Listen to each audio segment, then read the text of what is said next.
நிஜமாலுமே இந்த பைக் வந்து ஒரு ஸ்போர்ட்ஸ் பைக் அப்படிங்கிற மாதிரியான ஒரு டிசைனில் இருக்கு. ஸோ சஸ்பென்ஷன் அந்த அளவுக்கு ஸ்டிஃபாக இருக்கா அப்படின்னு கேட்டிங்கன்னா கிடையாது. ஸோ ஹீரோ மோட்டார் கார்ப் வந்து எவ்வளோ பெரிய கம்பெனி, எவ்வளோ கம்ப்யூட்டர்ஸ் இவங்க வந்து மந்த் ஆன் மந்த் செல் பண்ணுறாங்க அப்படிங்கிறது நமக்கு தெரியும். ஸோ இந்த பைக்கை யார் வாங்குவாங்க அப்படிங்கிறதையும் புரிஞ்சுக்கிட்டு அதுக்கு தகுந்த மாதிரியான ஒரு சஸ்பென்ஷன் டியூன் கொடுத்துருக்காங்க.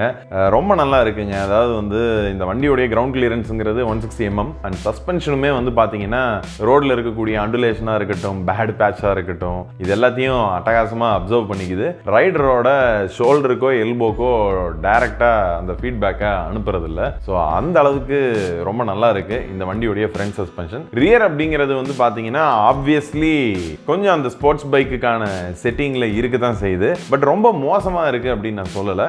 நல்லா இருக்கு, சப்ல இருக்கு. அதாவது நம்ம R15 ஓட கம்பேர் பண்ணோம்னா இந்த செட்டிங் வந்து கொஞ்சம் சாஃப்டரா